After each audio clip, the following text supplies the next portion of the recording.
सत साहिब सतगुरुदेव की जय।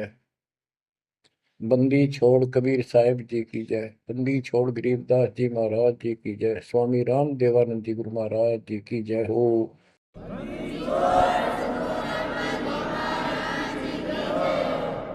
सर्व संतों की जय, सर्व भक्तों की जय, धर्मी पुरुषों की जय।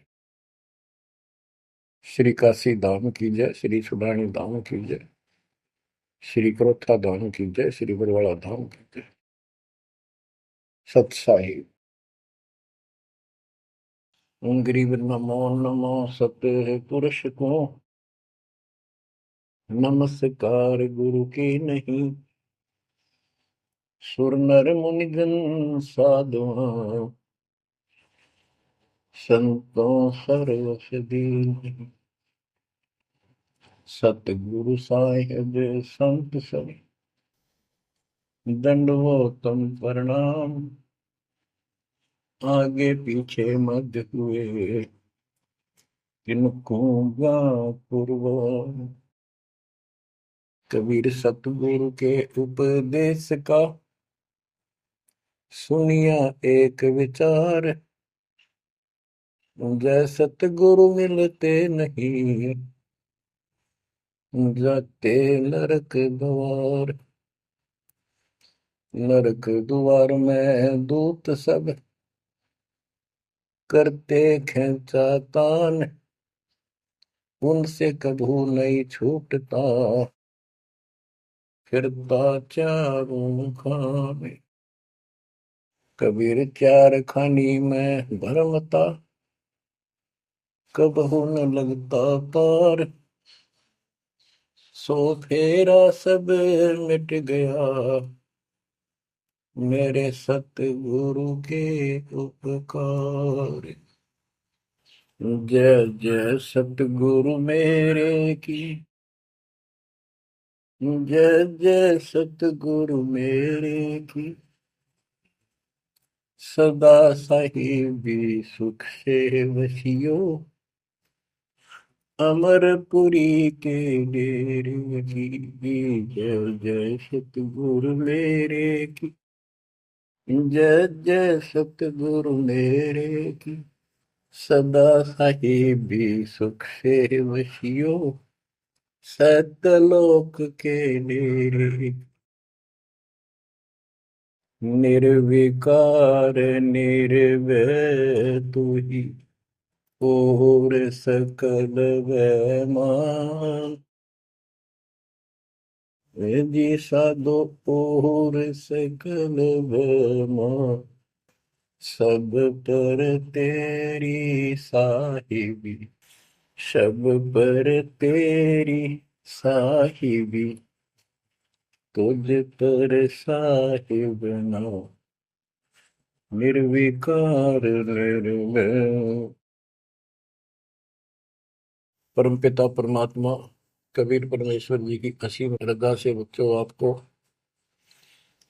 अमर कथा सच्चा ज्ञान सुनने को मिल रहा है। आपकी किस्मत परमाने अलग लेखनी से लिखी है, अलग आपका अकाउंट है जिस पर काल का कोई अधिकार नहीं है। बच्चों,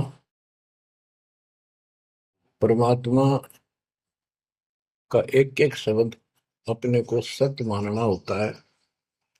या तो भक्ति पर लगो मत भोगो कष्ट। भक्ति पर लग के भी और भक्ति मार्ग में अविश्वास होता है तो वो प्राणी सफल नहीं होता। जैसे दास को पहले शुरुआत में परमात्मा की चाह खूब थी और ये सुना करते थे द्रौपदी का चीर मिट गया, नरसिंह दास भगत की कुंडी भगवान ने ली। तो इस तरह की बातें आत्मा मानती थी, भगवान कुछ भी कर सकता है। पर कोई कह देता था नहीं ऐसा नहीं हुआ करता है, तो वैसे भगवान की आस्था बनाने के लिए कह रखा है ऐसा नहीं हो सकता। तो मन ये भी मान लेता था कि ऐसा ना होगा, पर भगवान तो है। केवल इतना मानकर भक्ति कर रहे थे, दीक्षा भी ले ली थी।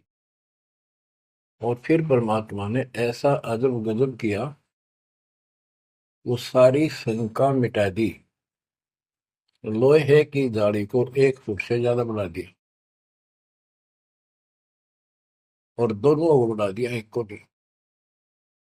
तो बच्चों, विश्वास बहुत जरूरी है। जैसे आपको उदाहरण दिया जाता है सत्संग के माध्यम से। एक गांव के बाहर दो साधक साधना कर रहे थे। एक 40 साल से बैठा था, आयु 60 के आसपास हो चुकी थी। दूसरा 4 वर्ष से साधना करने लगा था, वो भी घर त्याग कर बाहर आश्रम बना रखा था। तो बच्चों, वैसे तो साधना दोनों की ही शास्त्र विरुद्ध थी। पिछले संस्कार से प्रेरणा इतनी प्रबल हो जाती है कि आत्मा भगवान की तरफ तड़प जाती है, उसको खोज के लिए निकल पड़ती है। और जैसा कोई मार्गदर्शन मिलता है, उसी अनुसार अपना सारा जीवन कुर्बान कर देती है। उससे उसको कुछ तप मिल जाता है, बन जाता है, और कुछ सिद्धियां आनी शुरू हो जाती हैं। उससे उसका वह बोलबाला हो जाता है। फिर उसकी मृत्यु के बाद वह एक यादगार बना दी जाती है। वो नरभाग, आप तो नरक में गया, आने वाले उस गांव की कई पीढ़ियों को भी नरक भेजने का सामान तैयार कर गया। आने वाली पीढ़ियां उसी को मत्था टेक टेक के उस कब्र पे, उसकी मूर्ति पे, और अपनी मनोकामना पूर्ण करवाती हैं। होता किसी का कुछ नहीं, पर वह भावना बन जाए, एकाधिका वैसे सूत बैठ जाए, दाव लग जाए स्वाभाविक। जो भक्ति ना करते उनका भी हो जाता है वो तो, उसका संसार होता। और वो नियमित उसका कर देते थे, हम भी ऐसे ही थे। अब बताना चाहता दास, फिर भी विश्वास बहुत काम करता है। भगवान उसके नंबर देता है अलग से, तो उसकी भक्ति में आस्था अगले जन्म में भी बनी रहती है इस तरह की क्रियाओं से। जो आस्तिक और नास्तिक दोनों क्रिया करता है, वो घर का रहता ना घाट का।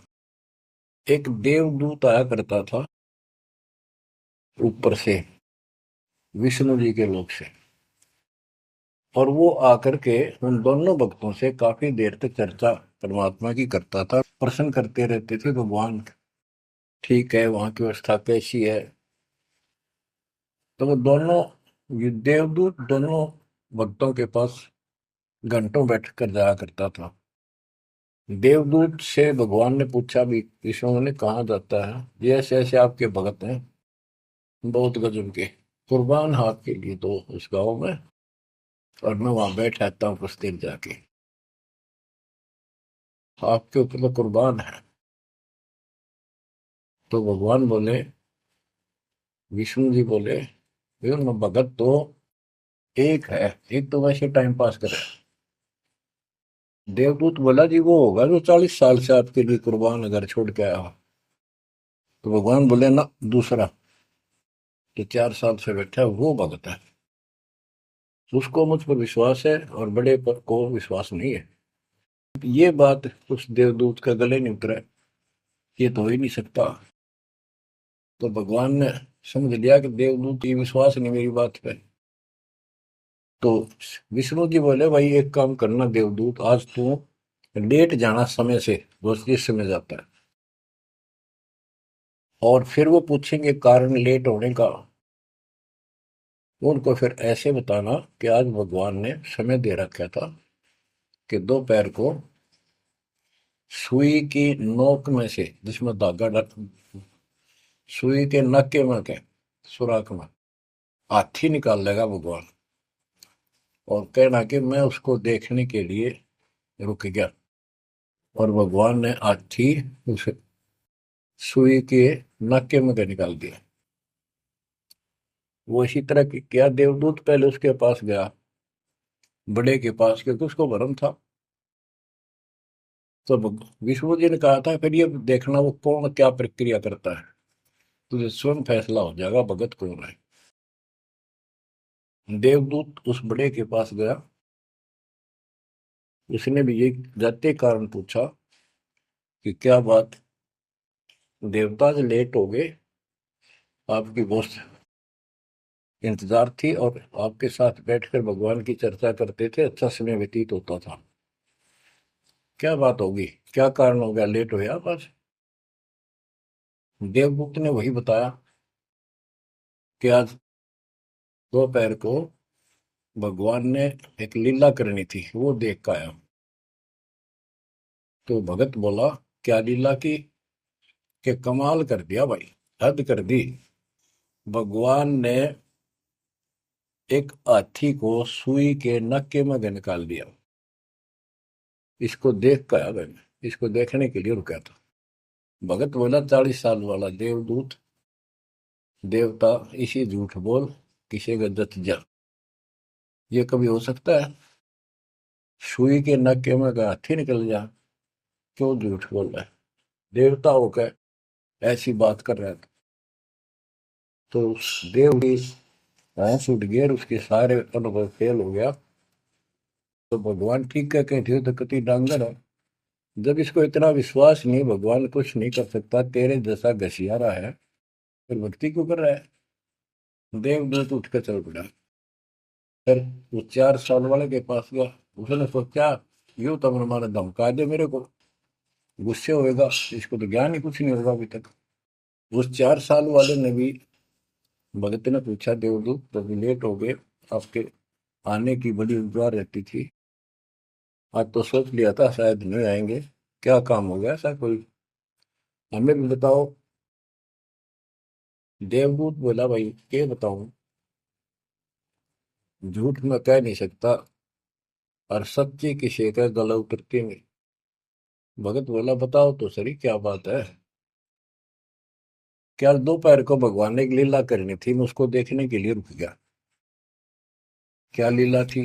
देवदूत बोला, सुई के नक्के में क्या भगवान ने हाथी निकालना था। भगत बोला, फिर क्या हो गया? कि वही निकाल दिया, कमाल कर दिया। बोला, बस भगवान ने निकाल दे सारी पृथ्वी ने, धरती ने सुई के नक्के में गया, आप हाथी में आश्चर्य कर रहे हो? तो देवदूत ने सीने से लगा दिया उस बालक को। मैं बोला, धन्य तेरे माता पिता जिससे जन्म हुआ। भक्ति कर विश्वास नहीं तो खाक भक्ति है वो। कह कबीर सुनो विषादो, मैं तो हूँ विश्वास में। तो अपने इस परमात्मा की विज्ञा पे अविश्वास नहीं होना चाहिए।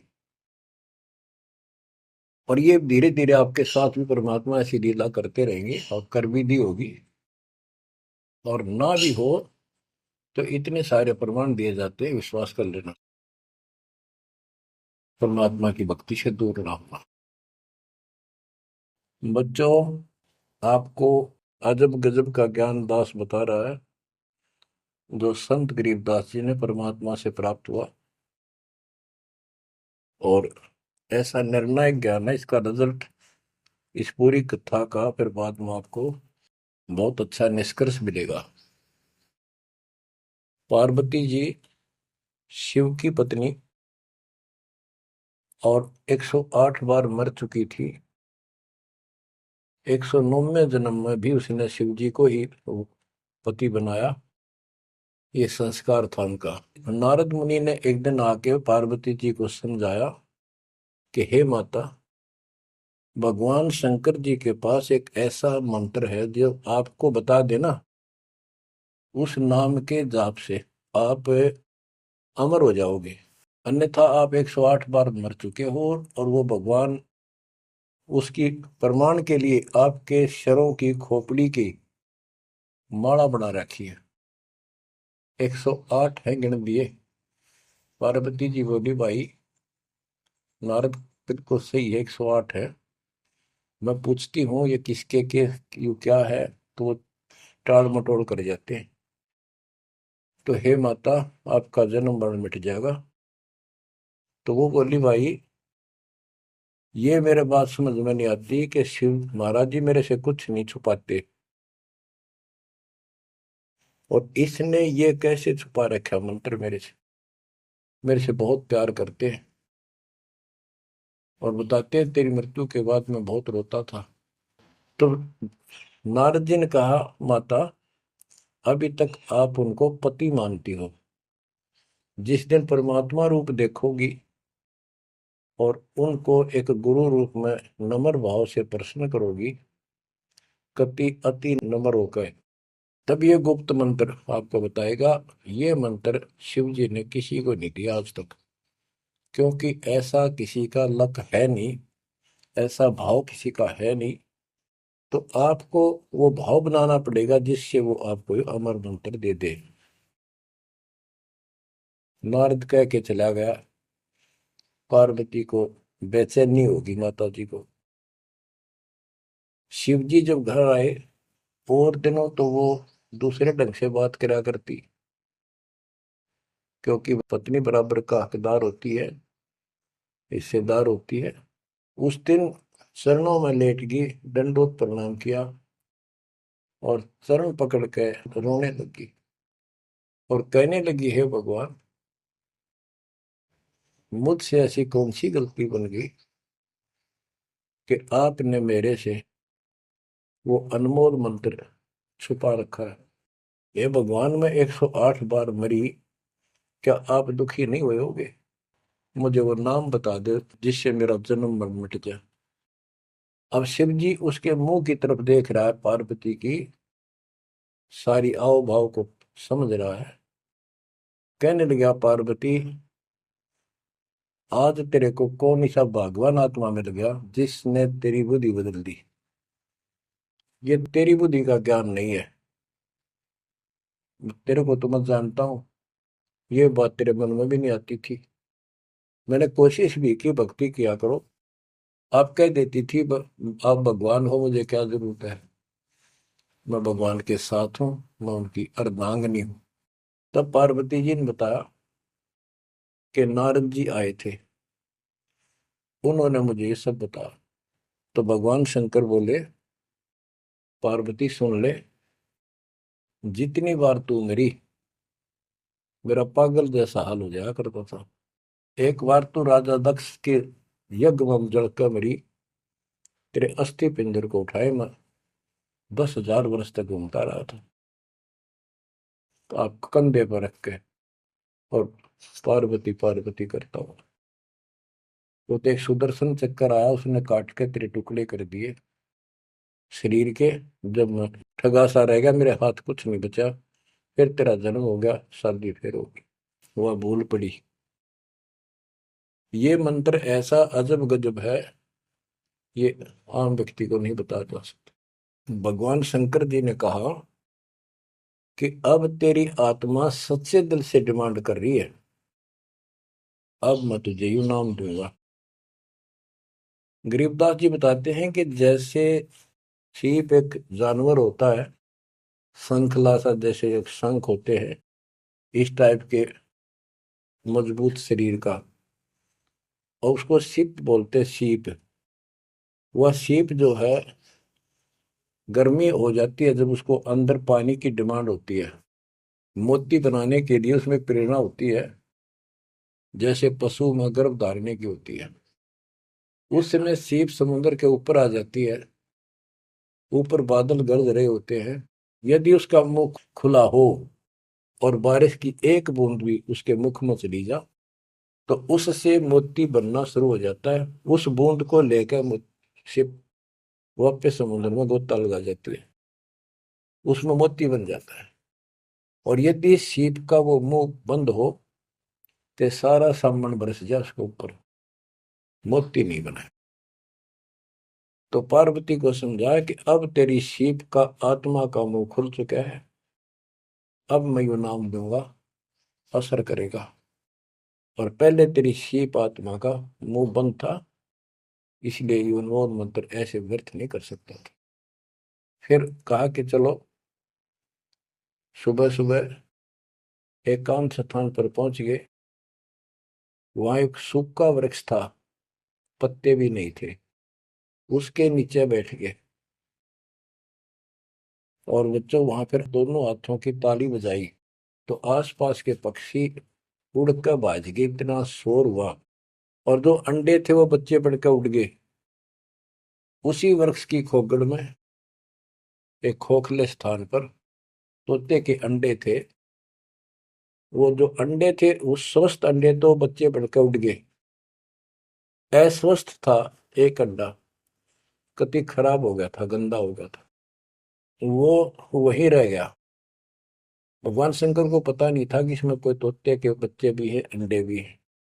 उनको मालूम था कि अंडे भी होंगे तो बच्चे बनकर जा चुके होंगे। अब बच्चों, बहुत सी कहानी इस एक ही कथा से आपको समझ में आएगी।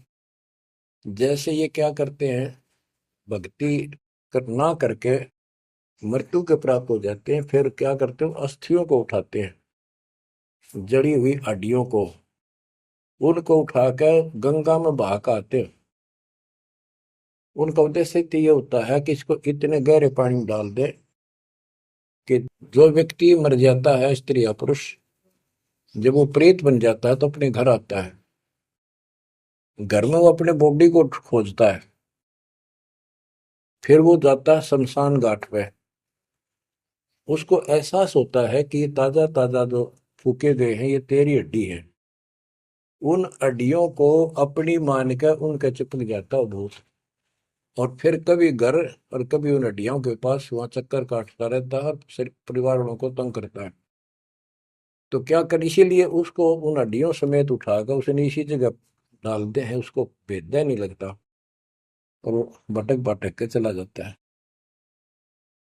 तो बच्चों, अब हमने न तो ये क्रिया करनी क्योंकि हम भूत बनाए को नहीं, हमारी सच्ची भक्ति है और उससे कोई समाधान नहीं हो जाता। तो इसी प्रकार तो दास बताना चाहता है कि मरने के बाद भी उन हड्डियों को भी वो जीव अपना मान रहा था कि मेरी है, उनके चिपक जाता है। इसी प्रकार जो गंदा अंडा हो गया था, वो आत्मा उसका चिपकी हुई थी कि मेरा है। हालांकि वो कति खत्म हो चुका था, कुछ दिनों में उसकी वो सूख जाता, खत्म हो जाता, फिर वो उसको छोड़कर चलती। तो वो आत्मा उसके साथ चिपकी हुई थी। उधर से पार्वती जी को कथा सुनाना शुरू कर दिया, अमर कथा सुनाई। क्योंकि गरीबदास जी कहते हैं, कबीर साहब ने बताया, हम बैरागी ब्रह्मपद सन्यासी महादेव, सोहम मंत्र दिया शिव जी को, वो करे हमारी सेव। तो कबीर साहब ने इन सब को यो अमर ज्ञान सुनाया था, सतलोक वाला, सृष्टि रचना सब सुनाई। भगवान ऐसा है, भगवान ऊपर है, भगवान ऐसा है, वो सबका मालिक है। जब तो मान ली, प्रथम नाम एक ले लिया, किसी को ओम दे दिया, किसी को सोम दे दिया, किसी को श्रीयम हरियम दे दिया, किसी को किलियम। इस तरह इनको अपना बनाया परमात्मा ने। और फिर सोचा था कि दोबारा मैं आऊंगा, अगर इनकी बुद्धि काम करेगी, इनकी आस्था ठीक रही, तो फिर नए सिरे तो मंत्र पहला दूंगा। जब दूसरी बार परमात्मा गए तो इन सब की बुद्धि काल ने फेर दी। इन्होंने सुनी भी नहीं कबीर साहब की बात। तो कबीर साहब वापस आ गए। अब वो ज्ञान शिव जी को था, पार्वती को बताया और मंत्र दिया उसको। अब बच्चों, 5 नाम शिव जी को बताए थे, लेकिन शिव जी विशेषकर एक सोहम मंत्र ही जाप करता है। ये चक्कर ये है कि जो गुरु बताते हैं हम उस पर ना रुक करके फिर मनमुखी जरूर करते हैं कोई कोई। और परमात्मा जी ने, कबीर साहब ने शिव जी को सब कमलों का भेद बताया था। ये योगी था, इससे तो एक कमल भी नहीं सुलझा था, एक भी, और अभी तक नहीं सुलझा है, लेकिन ज्ञान सारा बता दिया था। तो पार्वती को सुनाया जा रहा था ज्ञान, पार्वती यश करती जा रही थी, देखो ये मूल कमल है, आगे चलो स्वाद चक्र है, फिर नाभि कमल है, हृदय कमल है, उसमें ऐसे ऐसे देवता हैं, कंठ कमल में ऐसा है, त्रिकुटी कमल तक पहुंचा दिया बस। पार्वती जी ध्यान मग्न होगी, उसको नींद आ गई, बोलना बंद कर दिया। उधर से वो पक्षी इस कथा को सुनने से वो अंडा स्वस्थ हो गया तोते का, और ओंकार्य बुलंद आ गया।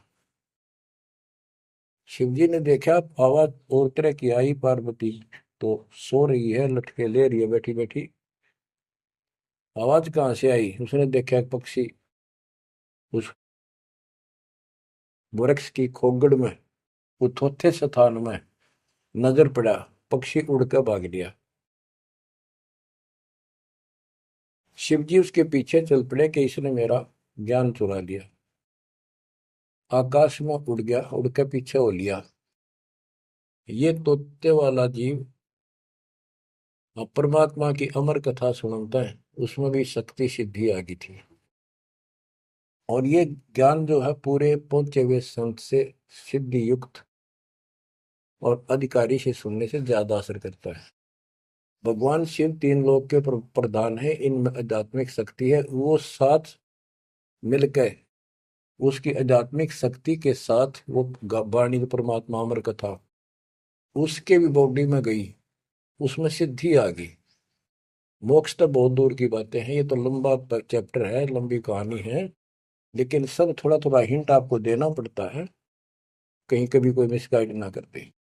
सिद्धियों कहते ये अष्ट सिद्धि नौ निधि के भरे पड़े हैं शिव जी, और इनके वचन से भी सिद्धि आ जाती है किसी को ये कह दे तो। लेकिन सिद्धियां ने के चाटा, ये मोक्ष तो ना हुआ है।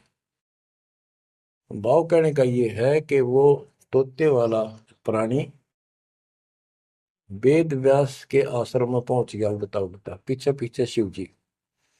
वहां शरीर छोड़ गए, और व्यास की पत्नी ने जमाई ली थी, उसके द्वारा सांस के द्वारा सूक्ष्म जीव अंदर चला गया।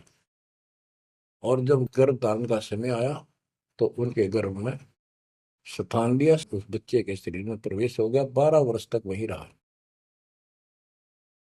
आगे कथा इसमें आगे आएगी, वो बताऊंगा। अब ये वाणी सुनाऊंगा जो आसानी से आपका समझ में आएगी। मोक्ष मुक्ति का लख्यान बेवा, ब्रह्म में पुत्र व्यास सुखदेवा। सतगुर मेरा महादेव पंका, 84 की मिटी न शंका। के महादेव जैसे भी उनको मिले, फिर भी 84 लाख योनियों का चक्कर उसका मिटा नहीं। 78 जन्म गौरी भरमाई, शिव को रुणमाला गले लाई। अर्ध शरीरी देवी गौरा, जिनका थीर बयानी मोरा। 108 जन्म पार्वती जन्मती मरती रही, और शिव जी ने उसके सिर की माला, सिर के रुंड खोपड़ियां माला बनाकर गले में डाल रखी थी। अर्ध शरीरी देवी गौरा, जिनका थीर भया नहीं बोरा। अर्धंगनी थी शिव की पार्वती, और उसका भी मोक्ष नहीं हुआ।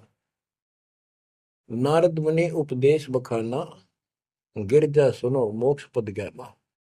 सुन हे देवी गौरा माई, 68 तीर्थ पर भी नाई।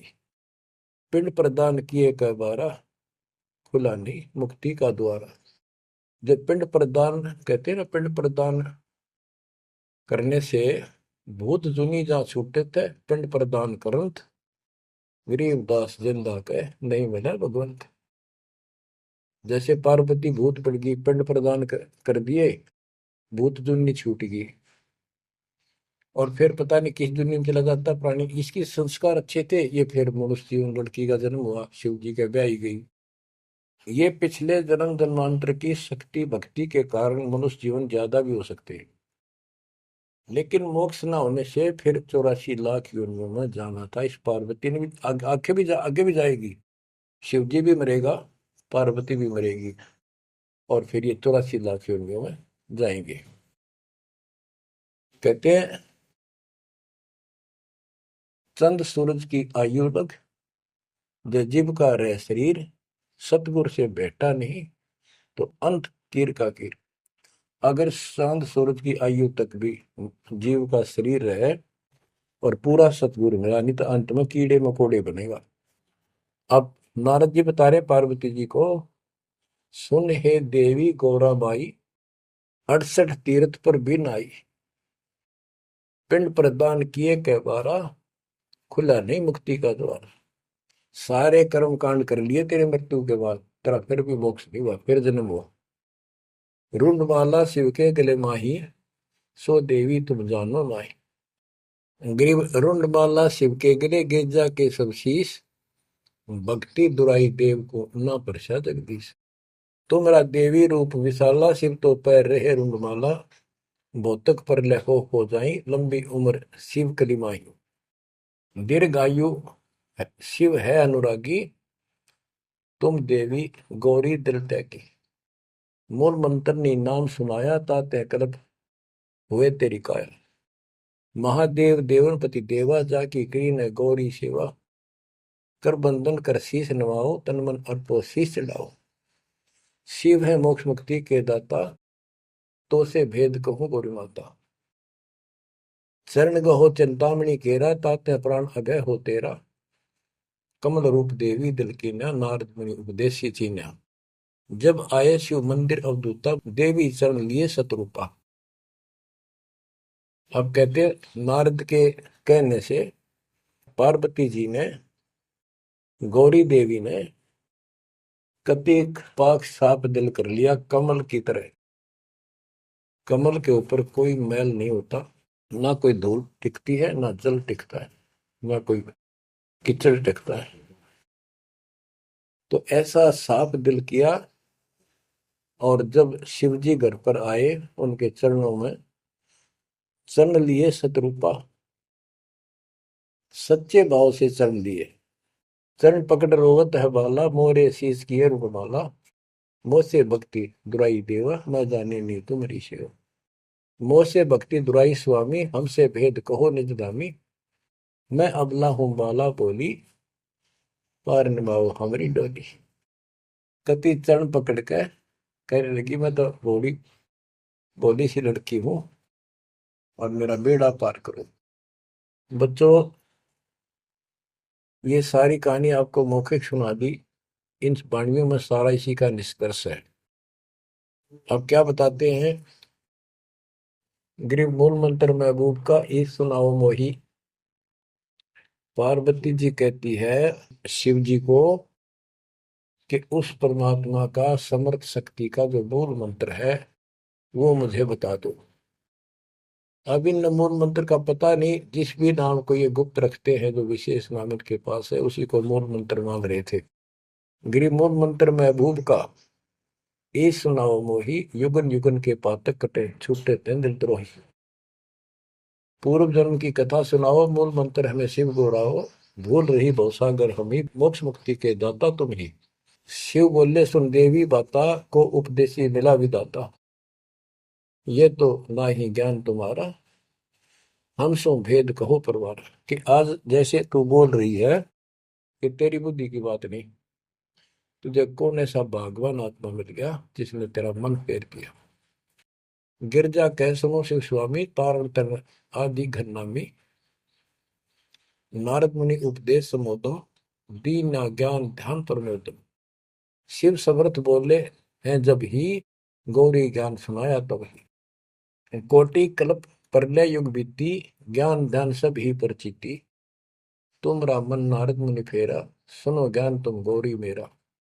बनखंड चलो गौरी दीवानी, पंछी सुने न हमारी बानी। ऐसे स्थान पर चलो पक्षी भी कोई हमारी बात ना सुन सके। जब शिव कर से लाई तारी, उड़ गए पंछी नर और नारी। जहां एक सूखा तरवर ताक्या, वहां पर एक सूखा वृक्ष देखा। शिव को आसन तहां वहां रखा, उसके नीचे अपना आसन लगा दिया, पार्वती को साथ बैठा दिया। जहां एक गंदा अंडा तिस्माही, तिस जाने तय समर्थ साई। योग असंख्य कल्प बरमाया, पूर्व जन्म कोई पिछला आया। अब तुम सुनो गौरी मेरा ज्ञाना, आसन मुख कर कोटिसाना। आसन पदम लगाओ गौरा, मेर दंड सुधा कर भोगा। गरीब आसन पदम लगाए कर, भंवर चुड़ाओ सुन। अनहद नादू बाजही, जहां लगाओ तुम। और क्या बताते हैं कि उस वृक्ष की खोगड़ में गंदा अंडा पड़ा था, और उस गंदे अंडे वाले जीव के असंख्य जन्म 84 लाख योनियों में हो चुके थे। यहां से उसके भाग जागे,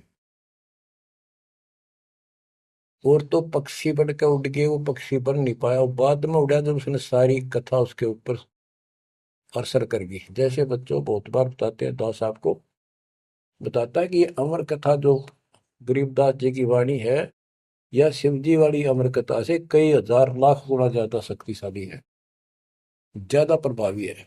अब ये कथा सुनाने का मुझे कोई उद्देश्य नहीं, इसमें से ऐसा निष्कर्ष निकाल लूंगा आप हैरान रह जाओगे। जैसे एक सर्प कांटे का इलाज करता है, अब तो दवाइयां चल गई, पहले गार्डू होते थे, मंत्र बोलकर जहर तार देते थे। जिसको सर्प ने काट लिया वो अचेत हो जाता था, कति बेहोश जैसे मर गया हो, सांस सांस आते थे। और गार्डू क्या करता है, एक मंत्र 5-4 पंक्तियां होती हैं उसको सिद्ध करता अपने जीवन में, 5 4 7 10 साल लगा के वो वाणी सिद्ध हो जाती है। फिर तो उसको बोलता रहता उसके ऊपर साथ बैठ के उस सर्प जैसे व्यक्ति पर।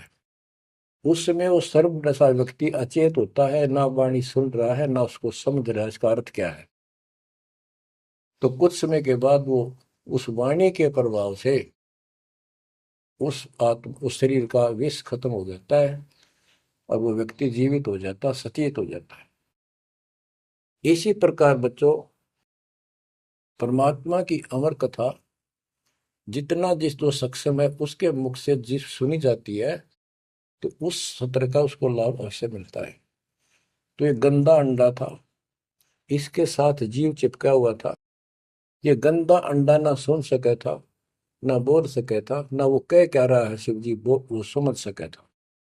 और उस वाणी के बोलने से वो अंडा भी स्वस्थ हो गया, उसमें बच्चा भी बन गया, उसका पांख भी जाम आई और वो उड़कर भाग भी गया।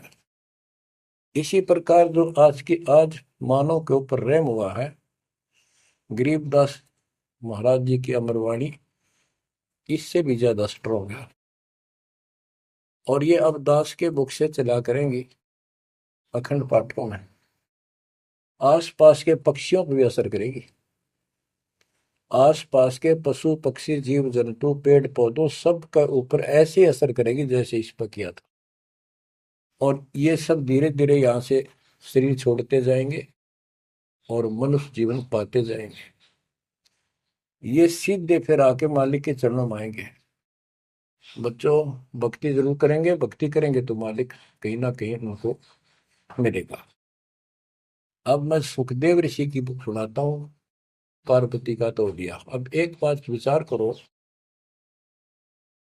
कि जहां पार्वती जी को मंत्र मिला, अमर मंत्र मिला, वो नाम मिला भक्ति करने का, यानी वो शिष्या भई, तो वो स्थान पार्वती के लिए तो अमरनाथ हो सका है। ये जो वहां आजकल जावे हैं मत्था टेकन देखन दर्शन करन, उनके लिए अमरनाथ नहीं है वो। अब जैसे आपने जिस भी आश्रम नाम दान केंद्र पे या कहीं भी दास से दीक्षा ली है, आपका वो स्थान अमरनाथ है। लेकिन उस स्थान से कुछ नहीं लेना देना, मोक्ष नाम से होगा। तो बच्चों, उस स्थान से मोक्ष नहीं है, वो स्थान तो आपको जिंदगी भर याद रहेगा मुझे वहां दीक्षा मिली थी, बस इतनी बात है। और ये अमर ज्ञान मुझे प्राप्त हुआ था। लेकिन मुक्ति नाम से होगी। और जो बोले आत्मा इतने ऊंचे पहाड़ों पर जाते हैं दर्शन करके आवांगे। अब विचार करो, जैसे दास ने बहुत बार समझाया आपको, ये तीर्थ क्या होते हैं, ये धाम क्या है। जैसे पार्वती को वहां नाम लिया, नाम लेकर अपने घर ना आएगी, अब भक्ति करिए वहां क्या रखा है। अब जैसे तीर्थ हैं, वहां किसी ऋषि ने भगत ने कोई तालाब का सहारा तक है, क्योंकि पहले पानी नहाने धोने का पीने का तालाब ही होते थे, कुएं भी बहुत गहरे होते थे, एक आदमी नहीं खोद सकता। तो वहां बैठ कर अपनी भक्ति करता था, जैसे भी उसने डले डोए। क्योंकि सत साधना तो आपको ही मिली है, पूरे विश्व को चार चार युग के बाद मिलेगी। तो वो जैसे भी तप किया, कुछ किया उसने, जैसा भक्ति की, उस आधार से वो उस लोक में चला गया। और अब वहां कुछ नहीं। अब जैसे हम किसी का एक हमाम दस्ता ले आते थे और उसमें सामग्री कूटते हवन की और वापस देते थे मांझ धो के। हमाम दस्ता होता है लोहे का उखड़ सा, एक डेढ़ एक फुट का उसका मुसड़ सा होता है लोहे का ही, उससे वो कूटते हैं जैसे चटनी कुटे आ रहे कुंडी में। तो हमाम दस्ते में थोड़ी बहुत स्मेल थी और 5-4 दिन में वह भी खत्म होगी। जिसका मांग के लाए थे उसको दे आए तो उन घर वालों को महसूस हुआ कि इसमें कुछ स्मेल आवा है, तो कोई सामग्री कूट रखी है। और कुछ दिन के बाद वो स्मेल भी खत्म होगी और वो सामग्री सारी कति साफ करके अपने घर रख ली। अब उस स्मेल को सूंघ बार बार को हो कमाल हो गया, बड़ी स्मेल आई, फिर वह खत्म होगी, चलो स्मेल लेके आते हैं। उस स्मेल से कुछ नहीं होने का, उस सामग्री से गूगल खेओ, वह बनानी पड़ेगी। इसी प्रकार मोक्ष प्राप्ति के लिए यह साधना करनी पड़ेगी। तो वहां जाने से कोई लाभ नहीं जहां पर कभी कोई ऋषि ने कोई साधना की थी, वो तीर्थ बने हुए हैं। तो काल ने परमात्मा से कहा था, जो मालिक आए थे जोगजीत रूप में, अपने बच्चे ज्ञानी के रूप में, जोगजीत रूप में, सहजदास रूप में, कई रूप में हम आते रहते हैं। तब काल ने सारी वचनबद्ध करा के मालिक को और फिर अपनी वह दुष्टता दिखाई थी। यूं कहा था, जाओ ज्ञानी वैसे जाओ, जोग जीत संसारा, जीव न माने कहा तुम्हारा। जीव तुम्हारा कहा न माने, हमरी और वो बात बखाने, तीर्थ व्रत और झूठे जब तब मन लाऊं, देवी देव देवर पुजवाऊं, या जीव को बरमाऊं। द्वादश पंथ करूं मैं साजा, नाम तुम्हारा ले करूं आवाजा। द्वादश पंथ जो नाम जो ले, सो मेरे मुख में आम समोई, और अनेक पंथ चलाऊं, या विद जीवों को बरमाऊं। तो आज वो सारा काम इसने कर रखा है। अब आप किसी को समझा के देख लो, आपके सर हो जाते हैं। तुम हमारे देवताओं को ऐसे बताते हो, हमारी साधना को गलत बताते हो, तीर्थों में जाना ठीक नहीं, व्रत रखना ठीक नहीं। तो काल ने बोल रखा था कि हमारी ओर हो बाद बखाने, हमारी ओर हमारा तरफ पक्ष लेकर के वाद विवाद किया करेंगे। अब बच्चों,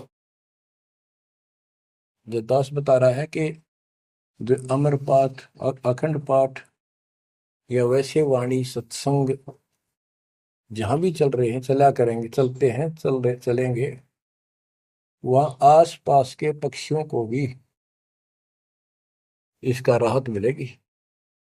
और जैसे सुखदेव ऋषि, सुखदेव व्यास जी की पत्नी के पेट में समा गया, गर्भ में। उसके बाद 12 वर्ष तक गर्भ में रहा। वहां उसको याद रहा कि पिछले जन्म तो असंख्य खो दिए, भक्ति नहीं बड़ी। अब के मानव शरीर प्राप्त हुआ और बाहर जाते भूल पड़ जाती है तो जुल्म हो जाता है। इस डर के मारे गर्भ से बाहर गया। 12 वर्ष बीत गए, ब्रह्मा विष्णु महेश को टेंशन हुई, ये तीनों आ गए। इन्होंने कहा कि सुखदेव बाहर आओ। 12 वर्ष तक गर्भ में ठीक नहीं, हमारी मर्यादा खत्म होती है। 9 महीने भी माताएं गर्भ में बच्चा रखती है, बहुत परेशान हो जाती है, और 12-12 वर्ष रक्षा करेंगी, ये गलत परंपरा डलती है, आप ऐसा ना करो, बाहर आओ। तो सुखदेव ऋषि ने कहा कि हे परवरदिगारो, हे भगवानो, अब मुझे ज्ञान हो गया, बाहर आती है आपकी माया, यह त्रिगुणमयी माया हमें अचेत कर देती है, सब बुला देती है, इस माया न रोक दो, फिर मैं बाहर आऊं। इन्होंने कहा भाई ज्यादा हम भी नहीं रोक सकते, ये हमारे से भी बहुत ज्यादा प्रबल है, हमारे बस की बात नहीं है, बस कुछ सेकंड के लिए रोक सकते हैं। तब उसने कहा जी कुछ सेकंड के लिए रोक दो। तो कुछ क्षण के लिए रोकी, इतना में सुखदेव बाहर आया। तो उसको भक्ति की प्रेरणा बनी रही, भगवान की याद रही। उसी समय 9 नाथ 84 सिद्ध, यानी 93 बच्चे और लड़के पैदा हुए, ऐसा इत्तेफाक था, संस्कार था उनका। उनको भी ये बातें याद रही, उनमें से 9 तो नाथ बन गए। और 84 सिद्ध कहलाए। उन्होंने भक्ति की प्रेरणा बन गई बचपन से ही, मालिक की याद बनी रही। लेकिन सच्चा सतगुरु ना मिलने से ये भी डले डोए। अब बच्चों ज्ञान पूरा आ चुका है और वो ठीक का समय आ गया है। गुरु पूरा, ज्ञान पूरा, भगवान पूरा। तो अब जो ये वाणी चले हैं और दास के मुख से चला करेंगी, ये कतियुत मस्तार देंगी। काल के पता नहीं कितने जुगाड़ को तोड़ेंगी, कितने जीवों का उद्धार बनेगा। मनुष्य का तो कहना ही क्या, डांगर डोर पशु पक्षी कीड़े मकोड़ों को भी सहारा मिलेगा इसका। ये इन पुराणों से कथा है और ये आपके सामने सच्चाई इस तरह है। अब तो सुखदेव ऋषि जब बाहर आया, उड़ कर चल पड़ा वहां से। पिता ने कहा बेटा, व्यास जी ने कहा पुत्र एक बार शकल तो दिखा दे। 12 वर्ष इंतजार की, पुत्र होगा। तब उसने कहा एक देवा दूतम, कोई किसी का पिता नहीं पूछतम। पिताजी पता नहीं कितनी बार तू मेरा पिता बन लिया, पता ना कितनी बार मैं तेरा पिता बन लिया। अब मुझे समझ में आ गई है, मैं आपकी तरफ देखूं नहीं, मेरा मोह बन जाएगा। ये छूत की बीमारी है, ये मोह। ये विस्तार से फिर कभी बताएंगे। और ये हम आप लावा जान के, लेकिन ये उसकी गलती थी। ज्ञान ना होने से इसने इतना ही समझ थी तो वो उस समय गलती कर गया। चलो जो भी इसकी सोच थी, उस आधार से ये वहां से चल पड़ा। पिता पीछे पीछे मोह में दूर तक गया, वहां से आकाश में उड़ गया, अंतर्ध्यान हो गया। आगे जाकर फिर प्रकट हो गया अपनी और नाल, जो बच्चे की नाभि से, माँ की नाभि से चिपकी होती है, वह गेल बाहर आकर टूट गई, टूट कर बाहर आ गई। वो बाद में काटा करते हुए बिना कटवाई कंधे पर घेर कर उठ गया, आगे काटूंगा। अब आकाश में उड़न की सिद्धि उसमें उस मंत्र से आ गई, वो अमर कथा से। अमर कथा में शिव जी ने पूर्ण परमात्मा की महिमा बताई, जो कबीर साहब ने उसको सुना रखी थी। इसमें काफी प्रकरण है, अब इतना समय नहीं जो मैं वो शायरी बताऊंगा आपको। कभी परमात्मा ने दया की बड़ी जेल में, फिर उनको विस्तार से समझाया करेंगे। तो कहने का भाव ये है कि सुखदेव ऋषि को अभिमान हो गया कि मैं बहुत बड़ा सिद्ध पुरुष हूं, आकाश में उड़ जाता हूं। तो बच्चों स्वर्ग में जाने लग गया, और स्वर्ग के देवता ऋषि महर्षि सब उसको, उसकी जो है ना पूरी वो करें, सम्मान करें, उसकी आरती तारे कि बड़ा धन भाग है तेरे, बड़ी सिद्धि प्राप्त कर ली। इन इतना पता सिद्धि आएगा, और जन्म से ही छोटी उम्र में आपको इतना कुछ प्राप्त हो गया, आप तो बड़े पहुंचे हुए हो। तो सब उसकी खूब अच्छी तरह प्यार रखे, महिमा गाओ। एक दिन उसको, उसने स्वर्ग में जाने की इच्छा व्यक्त की विष्णु जी के लोक में। वहां उसको इसलिए नहीं जाने दिया कि उसका गुरु नहीं था। विष्णु जी तक बात गई। विष्णु जी ने पूछा कि हे ऋषि जी, आपने गुरु नहीं बना रखा? अगर नहीं, गुरु की क्या आवश्यकता है महाराज, ये गुरु बना रहे वो नहीं आ पाए और मैं बिना गुरु के आ गया। विष्णु भगवान बोले ठीक है, वो अलग बात है, यहाँ वही रह सकता है जो पहले गुरु बनाओ। फिर एक बीमारी और अहंकार के, मेरे बराबर पृथ्वी पर कोई गुरु नहीं, मैं बाल ब्रह्मचारी, वहां कोई ऐसा संत नहीं, मैं बनाऊं गुरु किसको? विष्णु जी ने कहा कि राजा जनक मेरे परम भक्त है, आप उनसे दीक्षा लो। यूं कह के विष्णु जी चले गए, उसको बाहर निकाल दिया पार्षदों ने।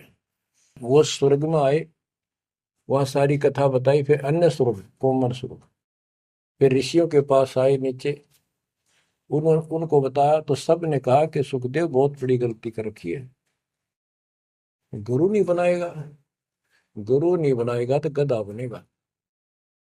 तो पिछले जन्मों में उसको एकदम वो रील सी चल गई कि मैं कभी गधा बना था एक बार, पर अंधा हो गया, स्वामी ने छोड़ दिया, कुमार ने, और मैं भटकता भटकता इन नाले में फंस गया। मेरा पुली बना ली लोगों ने, आन जान लगे, मैंने कहा नहीं, भटक के भूखा मर के, भूखा होकर तो मरा, प्राण निकले। उस भय से उसको चिंता बनी, फिर अपने पिता के पास वापस आता है। व्यास जी देख के बड़े खुश हुए कि बेटा आ गया, सारी बात पूछी, तो सारी अपनी समस्या बताई पिताजी के सामने। पिताजी ऐसे ऐसे बात है, भगवान ने कहा कि राजा जनक को गुरु बनाओ। तो व्यास जी, क्योंकि जितने भी महापुरुष हैं वो एक सुर में बोलते हैं, उनको इतना ज्ञान तो है, गुरु बिन बात नहीं बनती। उसने विशेष ज्ञान तो सुना नहीं था, वो बैटरी चार्ज होगी, उसने उड़ा उड़ा फिर था, उससे ज्ञान था ही नहीं इसको। तो व्यास जी बोले, रे बेटा, मैं तो खुश था, चलो बेटा ना मेरे पास आया, पर यूं चर्चा तो चल रही है, व्यास का बेटा इतना पहुंचा हुआ है, अब तने गुरु नहीं बना रखे, मैं तो तुम्हें कमाल कर दिया। तो दो कोड़ी का जीव नहीं, कल नहीं ये तेरा प्राण छूट जाएंगे या बैटरी खत्म हो जाएगी और नरक में जाएगा बेटा, गुरु बिन बात पड़ती है। तो आखिर में हार कहने बोला, हे गुरुदेव, हे पिताजी, मैं कैसे गुरु बनाऊं राजा जनक को। राजा जनक गृहस्थी भाई, ओए होए, और कैसे शीश निभाऊं जाए, जनक विदेही राजा भाई, कैसे शीश निभाऊं जाई। ओहो। सुखदेव बोले, ज्ञान विवेक का हमने स्त्री का मुख नहीं देखे। तो उसके पिताजी बोले, जो भगवान ने कह दिया, और तू अब भी अगरम बगरम कर रहा है, एक अन्य का जीव नहीं, तेने ज्ञान भी क्या आएगा, कहाँ जाएगा फिर तू, वहां तेरे को पढ़ने नहीं देंगे स्वर्ग के अंदर। जो मरता क्या नहीं करता, राजा जनक के द्वारे गया, वहां चरणों में मत्था टेका और अपने कल्याण का मार्ग पूछा। बच्चों, क्योंकि यहाँ समय बहुत कम मिलता है, इससे बहुत सी जानकारी होगी आपको, अजब गजब ज्ञान होगा। क्योंकि अभी तक दास ने आपको केवल प्रमाण दिखाए, सारे ग्रंथ सुन जाए, और एक नंबर का ज्ञान आपके हृदय में जमा दिया कि जो दास कह रहा है वो सारी सच्ची है। अब दास कोड वर्डों में, संकेतों में भी ज्ञान समझाएगा, तो भी आपकी आत्मा गिल्ला कैच करेगी साथ के साथ। गरीब गोता मारू स्वर्ग में, जा बैठो पाताल, गरीब दास ढूंढता करो अपने हीरे मोती लाल। आप वो हीरे मोती लाल हो बच्चों, आप सामान्य आत्मा नहीं हो। जब परमात्मा आपको कैसे रंग रहा है, रंग में कैसे दूध अमृत पिला रहा है आपको घर बैठे, आपको नहीं पता इसका क्या प्रतिफल होगा। बच्चे को माता पिता दूध पिलाते हैं, बढ़िया भोजन खिलाते हैं, उनको पता है कि इसको कितना इसका लाभ मिलेगा। बच्चे को ज्ञान नहीं होता, वो धक्के तो पिलावे, खेलने लग रहा हो, माँ लाओगी बुला के, आजा भाई आजा बेटी, दूध पियावेगी, बस दूध पीता पीता भी इन्होंने सोचा बच्चा अब छोड़ दे, जल्दी ही टांग ठोकूं, बाहर खेल का हूं। अब वह दूध पिया के फिर छोड़ देती, जा भाई खेल है तू। तो बच्चों, ये अमृत दूध है आपकी आत्मा के लिए। अपना काम करो, संसारी काम करो, फिर तो दिन का जो होमवर्क क्लास वर्क है वो भी करो, तो ज्ञान का जो असर है ये व्यर्थ नहीं जाएगा, आपकी आत्मा को इतनी ताकत दे देगा जिसमें भक्ति बिल्कुल सुदृढ़ हो जाएगी, सुरक्षित रहने लग जाएगी। क्योंकि मन में दोष नहीं रहेगा, कोई गलती करे बनेगी नहीं, तो सब कुछ सुरक्षित रहेगा। आपके मोक्ष के लिए परमात्मा ने कसर नहीं छोड़ रखी, जो भी संभव व्यवस्था है वो सारी कर दी है। बच्चों, तुम भी दया करियो, रहम करियो उस परम पिता पे, और इस दास की उम्र देखो, और दास कहाँ है 9 साल से ये देखो, और यहाँ से आपके लिए क्या कर दिया उस दाता ने। उस मालिक को देखो ध्यान से। आप बालक नहीं हो, आपकी आत्मा में समझ आ जानी चाहिए कि ये क्या हो रहा है। कुर्बान हो जाओ, संसार की भूल जाओ बातों को। जो ज्ञान हम देते हैं उसके ऊपर समर्पित हो जाओ। तन मन धन सब अर्पिए, भक्ति मुक्ति के काज, जिनके उनमें बंदगी के इंद्र का राज। बच्चों, इंद्रिय कर्म न लग लगार, जो भजन करे नर सुंदरे, गरीबदास जग कीर्ति होगी, जब लग सूरज चंद्रे, जब लग सूरज चंद्रे। बच्चों, आने वाली पीढ़ियां आपको भी याद करा करेंगी जब तक चांद सूरज रहेंगे। आपका नाम रहेगा कि हमारे कौन माता पिता, कौन दादा परदादा दादी इसे अमृत ज्ञान को हमारे कुल में लाए थे। आने वाली पीढ़ियों के उद्धार के लिए तुम जिम्मेवार हो। कुर्बान हो जाओ। परमात्मा आपको मोक्ष दे, सदा सुखी रखे। सत